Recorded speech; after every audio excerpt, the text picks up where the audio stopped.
Well, welcome to the Manthei Group Leader Podcast, where we get to hang out as friends and as leaders, and also hopefully inspire other leaders in the development by our own mistakes.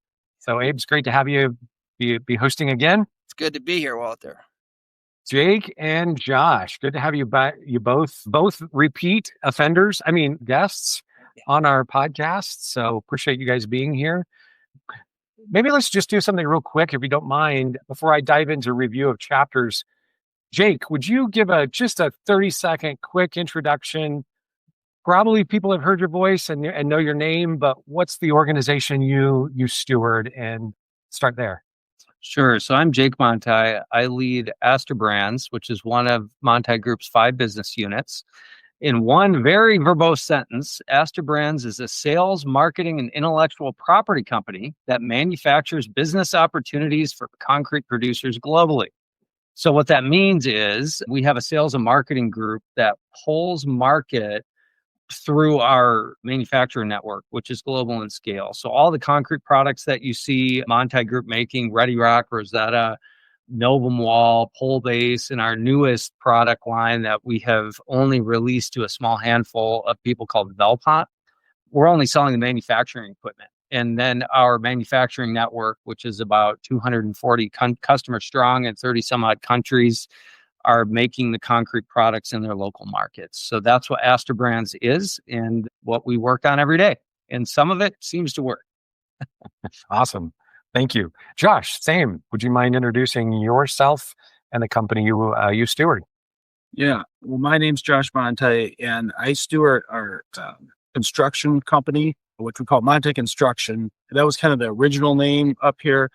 And that does heavy construction, infrastructure and utility work in northern Michigan.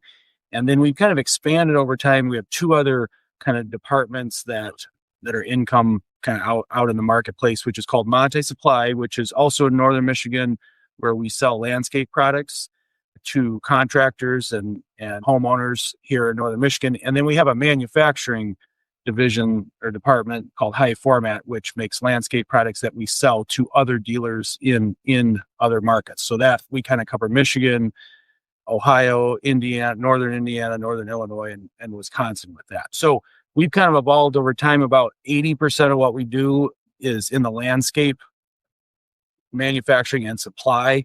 And then about 20% of what we do is the local construction work that you see in northern Michigan. So Awesome. What's unique about these guys is, and what's unique about this with this particular chapter as well, is why we invited Josh and Jake to be part of this is our the main place where one of our businesses interacts as a customer of another one and as an R&D pipeline for another one in a lot of ways. And so these 2 companies work together closely, which feeds into the purpose of our episode today. Yeah. So let's dive right in. We're covering a couple of chapters. We're going to really focus on the first one. It's called Team Number 1. Let me give a quick intro and summary of that in case it's been a minute since you last read that chapter or it's unfamiliar. This article really challenges one of the most natural, but I might say or suggest dangerous tendencies in leadership. And that really comes down to prioritizing the team you lead over the team you're a member of. So distinguishing those 2, the team you lead, probably inside one of our businesses, versus the team that you're a part of, kind of your peer group. This is largely coming from Patrick Lencioni, an author, a business author. He argues that healthy organizations require leaders to really re-anchor their loyalty toward team number 1, the team that you're kind of a peer group of, over departmental or kind of tribal leadership, you might say. Why is that important? Because when leaders act as advocates for their department rather than stewards of the whole business, the leadership team sort of devolves into what we might call Congress. And this is an interesting time to kind of think of this, a room full of people lobbying for their own interests. Boy, if that's not a picture of what we watch every single day out in the world, it's just apropos.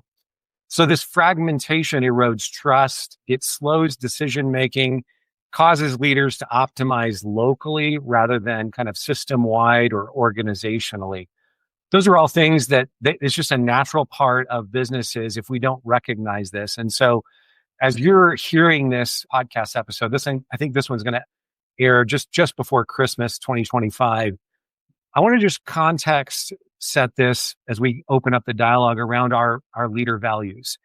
So the shift here requires humility because leaders must release ego, maybe personal territory, and the comfort of their own group. It also requires discernment, one of our leader values, because prioritizing the enterprise or the organization is often a non-obvious choice that demands kind of broadening of perspective. And finally, it requires initiative because leaders must make active, structural, and relational shifts. I think it was a story, an example, like Lencioni's CIO, who physically relocated her managers and held daily stand-ups to really kind of rebuild unity. That's particularly interesting. So the power of Team One is that it creates clarity, or it can create clarity, alignment, and even faster decision-making that genuinely benefits the entire business. Once leaders experience this shift, they can't reimagine or imagine going back because it's just a healthier rhythm. So with that frame in mind, I loved the quote. It says, leaders must put the needs of the hired team ahead of the needs of their departments. That's the only way that good decisions can be made that best serve the entire org. So there's a quick summary. Having said that, I'd just love to open the floor. Jake, Josh, who wants to lead with sort of how this content not only affects each of us, but maybe a story that you can talk about from personal history. I can call on somebody. Sure. No, Jake, go for it. So Josh and I have had an interesting, actually pretty long season. I was thinking this is pushing like a decade-long unraveling almost here, where when I mentioned that Astor Brands is a sales, marketing, and IP company that sells a business opportunity, what that looks really practically is that we will identify manufacturers of concrete products all over the place, including in the Midwest. And what happened years ago, I mean, before I was the president of Astor Brands, even when Rosetta started specifically, one of our customers was in Ohio. I should say it a little bit differently. The territory Josh operates in is surrounded by Rosetta licensees. That's probably, you might start to pick up on some conflict. What's really interesting about that is Josh's group has been the most successful manufacturer sales-wise, and I mean all of the things for Rosetta. And what was happening over time is the surrounding groups they were manufacturing the products, they were paying their bills, doing all the things, and they would start to see, oh, there's some success a little bit over my line, and they would compete with high format. And at times that would go in both directions. And then what would happen in and around that space is it created a pretty interesting conflict where you would have a local, or like Josh or a sales rep from high format would call Jake and say, hey, this guy in Ohio selling into Detroit, you got to get him to stop. And then you would call the guy in Ohio and say, what's going on? And then they'd make all the same complaints of high format. Well, I'll stop doing that if they stop selling into Ohio, and like all of this back and forth. There was just no win, right? So like in an effort to be vulnerable in a family business, when you grow up together and you're trying to solve problems together and you get in hard competitive things, it's really easy to forget that we're in this together. I think I would venture to guess both Josh and I both at various points, I know this was true of me at the very least, probably forgot that from time to time and focused on the thing we were responsible for.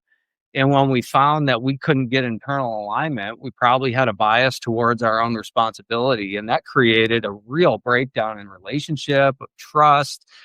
And it got pretty nasty there for a season. And it was only in the last, I don't know, couple years where we this took a lot of one-on-ones, Josh and I sitting together to kind of rebuild some trust and rebuild some, let's solve this together. We're for each other. Let's work on it. Once that got rebuilt, as the opportunities came up, our approach was wildly different.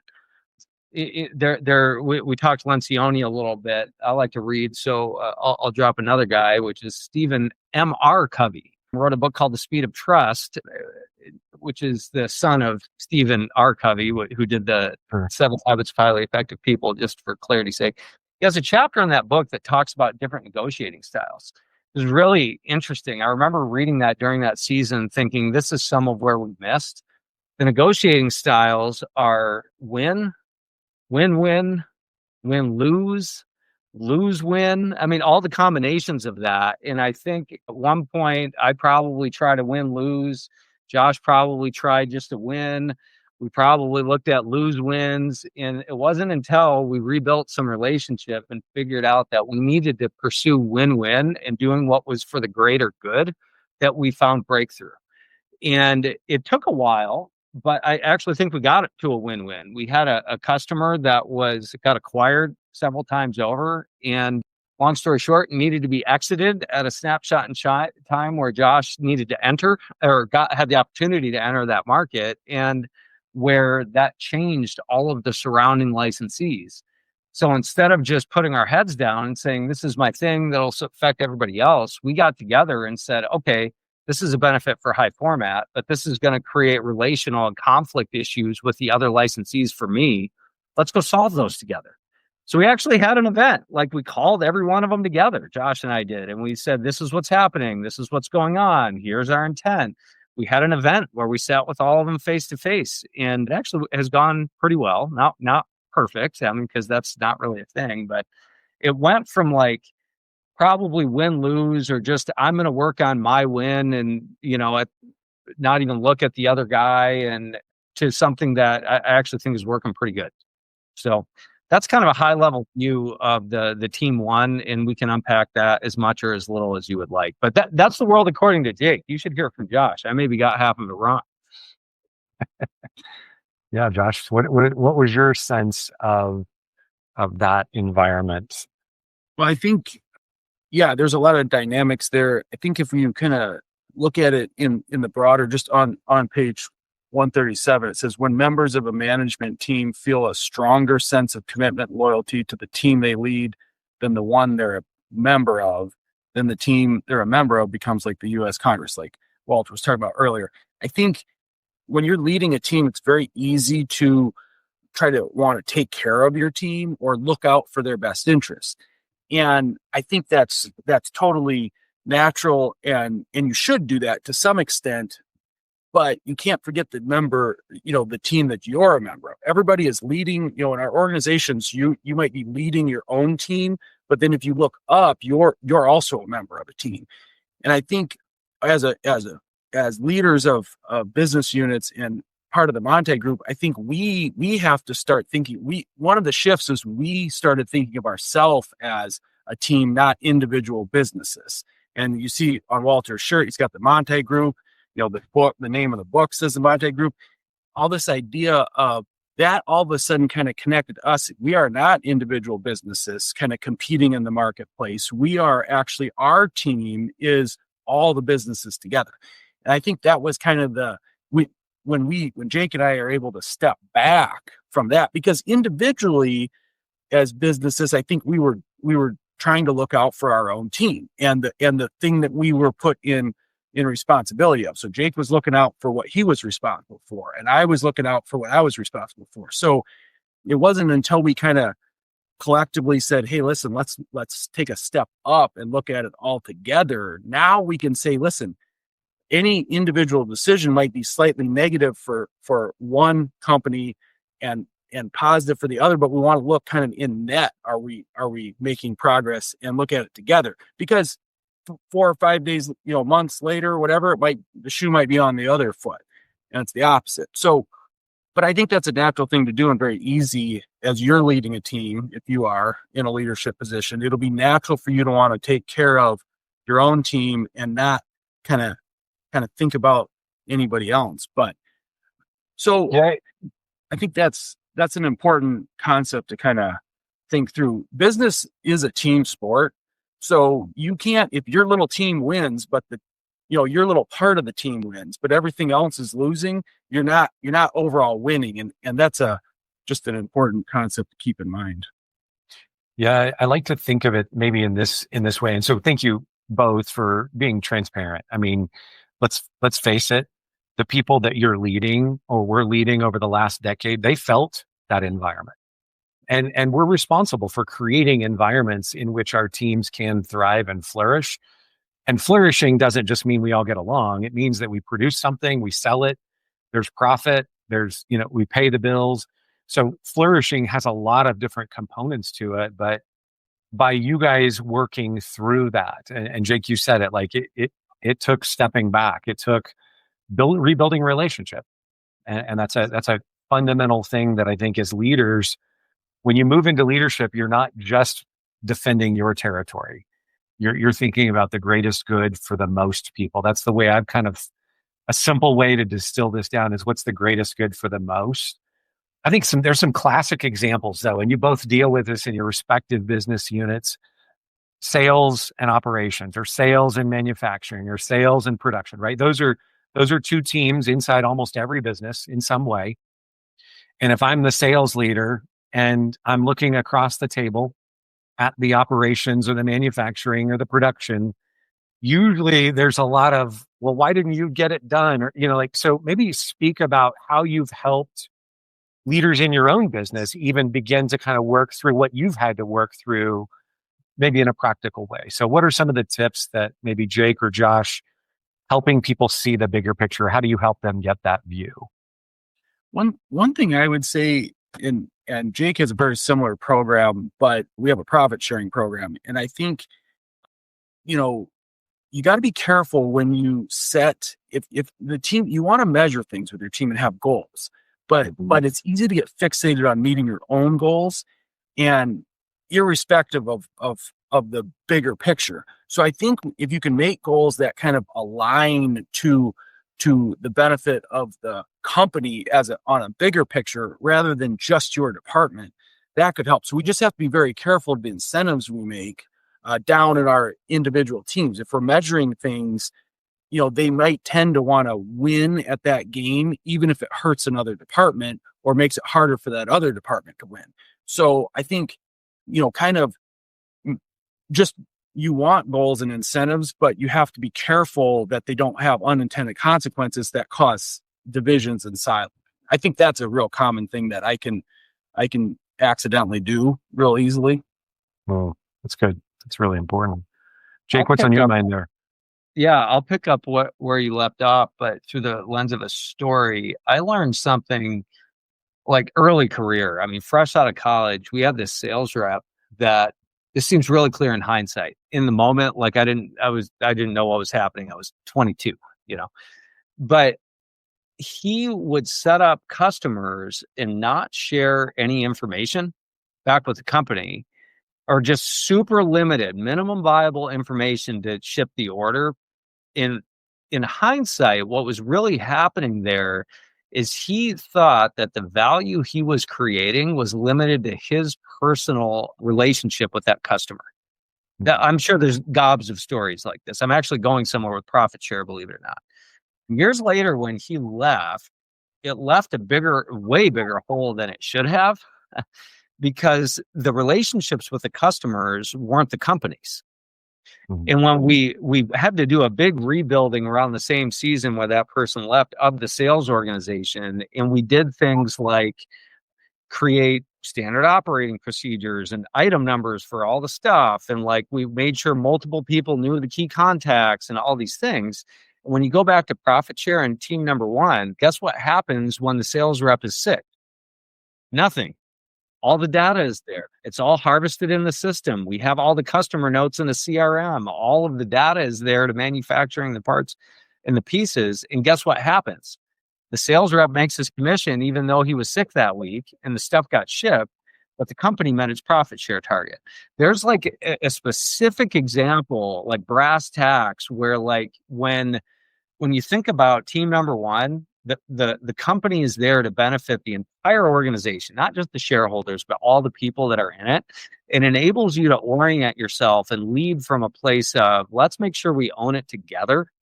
And I think that was a hard learned lesson for me in this space, but it's also really hard sometimes. And another point of vulnerability to make sure that everything is in alignment. That's always your intent, but then there's always unintended consequences from time to time. So I just want to say that because we don't always get incentive packages right or perfect all the time too. But I don't know if that is helpful, but that's where my head went in that discussion. That reminded me of one other just real granular story, an example of this. Years ago when we started our precast manufacturing plant, we had this idea, we're trying to increase output. And we had 3 shifts at the time. This was a wild period of time. It was 8 hours back to back to back. So we were running 24 hours a day. We had 3 shifts. They would run 8 hours and the next guys would take over and run. And we had this idea, Fred Powell was actually working here at the time. And we said, well, we'll put up the scorecard. How many forms can you pour? Everybody will track their forms, which sounds great. Get a little internal competition, we'll try to outperform. Well, one of the groups figured out right away that if they just don't do any of the cleanup or maintenance, they can knock it out of the park on the forms. Now what happened is they would leave a massive mess for Fred. I think Fred got the mess. And so Fred failed every time he'd lose. But the reason why is because the team before him was really not, they were not playing as a team. They were playing so their team would win. But it made Fred have to do all the cleanup, tons of maintenance work. And then he could never perform. So overall, we really didn't accomplish, we were trying to incentivize increased production. But what we did was we created maintenance problems and we didn't really get the result.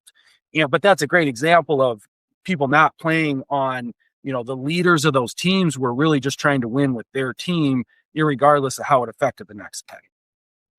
So super practical. Go ahead, Walter. Yeah, go ahead, Abe. No, go ahead. I was just going to say, we've got hundreds of examples of this that have happened over the years. And there's been a lot of good stuff you guys have shared about this concept. I think for all the leaders listening to this, thinking about what are the ways that each of us has created or fostered an environment where either trust between departments flourishes or trust between departments doesn't flourish by our activities, by the things we do on a daily basis. And then the idea of team number 1 is seeing your peers as Walter said at the beginning, seeing your peers as part of your team and kind of pushing away from this Congress idea and more toward everybody at your level is trying to make the other person at your level win. I can think of an example. Back in the day, we had a profit sharing situation in our contracting area, and we broke all the pay items up. So each foreman got paid profit sharing based on the production they achieved in their area. Well, the underground crew would come along, put a manhole in, and then just leave a pile of bricks next to the manhole for setting it to grade. And the grade crew had to come along and finish the manhole. But the idea was the underground crew felt like, man, we're getting our production in. They didn't complete all the project. They didn't see themselves as trying to help and serve the grade department. They saw themselves as, I'm going to get my pay item done as quickly as possible with as little labor as possible. That shift to how can I make the other department's job easier? Josh's example of cleanup is there too. You guys' example about the territory is there. How can I make that other person's job easier instead of I'm just here to try to make my own job easier? That's the shift in team number 1. And I think for all of us being able to do an assessment of our lives, look at the things around us and say, or for each of us, and I would challenge each leader listening to this to do an assessment. What around me is, where am I helping serve the leaders around me, or where am I asking others around me to make my life easier? Yeah, if I could say one thing here, it does take a lot of humility to kind of the pursuit of it. Let me say it that way. At least that's my failure is the places where I think I'm right and I can't see another viewpoint. I think I probably had this conversation with all 3 of you individually at some point in the last couple of years because I failed to see another point of view. And so I think one practical tip for all the leaders out there is if you'll just ask, hey, what does it look like from your vantage point? When I do what I think I'm supposed to do, what does that mean to you? If if Fred's going back and asking that team, Josh, to your example, like, hey guys, when you guys leave this kind of mess, here's what it means to me. Now, how we do that matters, but I think just being willing as a leader to be open to see another viewpoint, boy, that's the place where I've had to grow the most. And so I want to encourage you, like, there's growth on the other end of that because you do see, and you've all given examples, you see another viewpoint that you probably wouldn't normally see. And you know what? If I think of a baseball analogy, if I'm the catcher, I see the ball coming at me. Mm-hmm. I'm not the one throwing it, but I see what's happening from a different vantage point than the pitcher does. We're both looking at the same ball. We're just looking at it leaving and arriving. And you know, if we're on the same team, then those two things have to connect. Mm-hmm. And I think that would be a practical way. Am I willing to go ask somebody, what's it like to be on the other side of the decision I just made? That's a fair question. And boy, can that be a really eye-opening opportunity to learn. Really good, Walter. You know, I think we're at a natural transition point. So let me just give a quick summary of the second chapter, lead with questions. The idea here is that not to frustrate people. This chapter talks about, you know, asking good questions. There's a couple of examples. There's a rabbi giving an example. There's a mom giving an example in the chapter. But I think, you know, the core shift from being the person with the answers, I think that's the perception of leaders or leadership, is that we have to have all the answers. The shift here is that we want to be the person who's helping create discovery in a process or in a journey. And so I think, you know, maybe a way to frame this, and let me just open it up this way, is it's a practical tool in our tool belt to ask better questions. We can give answers. And sometimes we feel pressured to come up with answers. And sometimes we even make up answers that we shouldn't be making up. I know I've done that. I felt like I wear the weight or the pressure of I need to have an answer here. And so I make one up. Well, that's not super helpful. So I think number one, leader, the intent of this chapter is we want to take the pressure off of you don't have to have all the answers. In fact, you've got a team. If you're leading a team, you've probably got a team of people that really are close to the work. So I'd love to hear an anecdote or an example or a story from each of you, just quickly. Like, how has this come to life in your leadership? Josh, let me start with you. Like, how has this practically come to life for you? I think, like you said, as a leader, a lot of times you think my job is to answer the questions, solve. People come to me, they say, what do you want me to do here? Or what should we do? Tell you, and then you're supposed to tell them the answer. And I think, you know, there's times where you do, and it's actually a lot easier and faster a lot of times to do that, especially if you know the answer. You say, well, I know the answer to that, do this. The problem is it does not teach or develop your people at all. Well, it's just not nearly as effective. Whereas when you can ask questions, it helps them think and process through. And a lot of times the people coming to you know or have a pretty good idea what they should do. They're almost maybe looking a little bit more for approval. But if you kind of ask questions and help them find the answer themselves, they're much more likely to own the result and to build the confidence to be able to find the solution in the future. And you don't have to do that all the time. Like if somebody, you know, so you got to use a little bit of discernment. Is this a time to develop the person, or do we need the answer really quick? So you kind of have to do that. But like if somebody says, hey, where's the shovel? I'm trying to shovel out this. You don't have to say, well, where do you think the shovel is? You know, where could it be? I mean, just if you know, tell them. But if they're coming to you saying, hey, I've got a customer and this is a difficult situation, what do you think I should do? That'd be a great time to probe a little bit more, ask some questions, say, well, tell me about the issue. What are you thinking we should do? You know, and I think it's really the difference between trying to develop the person and trying to get to a quick action. And if you have the time to develop, you will end up with a lot better team than if you always tell them. You'll end up with a team that relies on you to, you know, you'll become the bottleneck because they feel like you create dependency. But if you can take the time to develop them, you'll end up with a lot better team. Now, having said that, I really have to think. Make sure that I don't just naturally do that. I naturally just tell them what I think because it's quicker, and easier, quite honestly. But it's not nearly as good. Well, it has a very different outcome. And I think you illustrated that in the example. Jake, what comes to your mind when you think about leading with questions, not answers? I think leading with questions is a skill that, if pursued, develops slowly over a very long period of time. It's really hard. And for me, for those of you that know me, I am a verbal processor. I ask lots of questions, but don't confuse it with curiosity. It's oftentimes more inquisitive. That's something that I've learned about myself. But when I can actually take a breath in the moment, to Josh's point, and say, let's lead with some questions. Here are a few practical ones that I've learned that oftentimes uncover things that if you don't ask them, neither side would ever know something's there. And like in the one of them that is great is, how did you arrive at this conclusion? Mhm. And That or question. another one that I've learned, which is really this one can be kind of hard to ask because it can come across as combative, but that's not its intent. If you can use it skillfully, it's really helpful. Here's the question: why do you think that's true? What leads you to believe that that would be? Yeah, that one. I've gotten myself in trouble a lot with that, Jake. So Yeah. I can feel hot and harsh in my approach because I Yep. talk fast, I think fast, I move fast. I've had to slow down if I'm going to ask that question. So there's a practical tip. Yes. If But I'm going to when you ask do that it, question, yeah, you're getting to, like, what are root assumptions? What's the origin of the issue?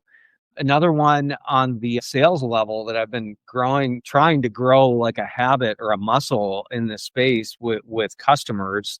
Because with my role, I oftentimes interact with owners of companies. It's like, can you define your strategy for me?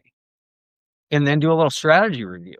And very quickly, you can find, if you assume you know what their strategy is, I've learned that most of the time I'm wrong. yeah.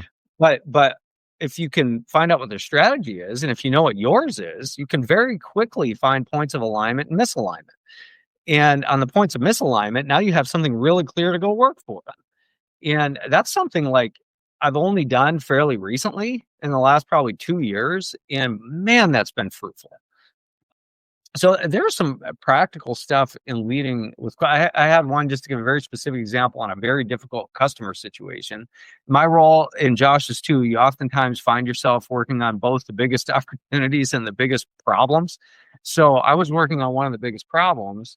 I started with the strategy review with the customer. This has been unfolding throughout the year, only to find out that the customer has, like, a major leadership transition that they didn't communicate. Thought we were talking to the CEO, only to figure out he's not the CEO. And when we started talking, I mean, it switched mid negotiation, and then as that went on, you start to ask questions like, "What is your strategy? Can you define it again?" Well, only to find out their strategy is in direct opposition to what we're trying to accomplish. But like, if you go on with these assumptions, which is kind of where we started, we would have gotten to a radically different outcome, and it would have been really bad for the company. So, like, this question thing is like I said, it is very hard. I think is if it's something you choose to pursue, it is a skill that can be honed over a very long period of time with a lot of practice. Boy, I think you're spot on. You could spend a lifetime, quite literally, really refining this. And Josh, I want to pull on a thread that you mentioned, and that is, if you want to develop people, questions, and not to frustrate them. And I heard that. I appreciate the discernment element that you drew into that. Like, you can really frustrate somebody when they need a quick, simple answer, and you know it. What you can do in that moment from a developmental standpoint is go back to them after they've kind of moved beyond that. So if the timing is off in that moment, practical tip, go back later and say, okay, now why was that the right answer? How do you think I came to that conclusion? Like, you can really unpack that in a developmental mode, but it doesn't have to be frustrating them in the moment. I've also had that's one of my biggest mistakes. I learned that with my boys. They were like, Dad, I just need an answer. I just need an answer. Like, how do I use this piece of technology, or how do I do this? Well, what do you, oh my goodness, I frustrated the crap out of my sons over time, and a lot of my team members too. I've learned that to come back later and say, let's unpack that for a minute, and why was that important, or why was that? So you can do development You just don't always have to do it in the moment, real time. But I think that's a fundamental element. Abe, I'm going to give you the last word after I make this sentence before we wrap up here. But I was thinking about what you both said over the course of the entire episode here. There's a really practical skill. Jake, you said it. If you're willing to pursue it, you choose to pursue understanding team one and putting kind of the needs of the organization above your own. And if you also choose to kind of lead with questions, kind of that Socratic style, you might not have heard that, but Socrates led with questions. And so if you lead with this style, it really develops relationship, and it's developmental in its very nature. I think it unlocks some things. It unlocks ownership. Josh, you said that. It unlocks responsibility. When I have to take responsibility for the outcome, one of the favorite questions that I like to ask is, well, if you do that, what do you think the most likely outcome will be? It gets people thinking kind of in the chess game mode, like what's 1 or 2 or 3 steps ahead. That's super developmental. So, Abe, wrap us up here. What are your final thoughts? Yeah, as we're leading with questions, I've found just asking those around me, am I frustrating you by giving too much direction, or would you like more? Should I be asking more questions? I mean, as a leader, we'll notice the tone shift when we ask questions. Sometimes, as you guys have said, people really need direction. They need to know where the shovel is. So I think just asking those that we're leading, am I frustrating you by giving you too much direction, or this kind of thing is good? And we'll get feedback. That's a question we can ask, and we'll get the feedback. So really appreciate everybody joining us today. Thanks for listening in, and hopefully this is helpful. I appreciate Josh and Jake. Thanks for joining us today, and thanks for you guys. Yeah, thank you guys. Working through being that team one and that example for us of how to put our own needs aside. You guys are a great example of applying these principles, and hopefully we're all able to learn to follow as you guys have done and follow these in the future. So thanks a lot, everybody. Yeah, appreciate it. Thanks for listening. If you have an idea of something you'd like to hear on a future upcoming episode, let either Abe or I know. We'd love to work it in. So Make it a great day. Appreciate you guys. Bye. Copyright 2025, the Manthei Group, Petoskey, Michigan.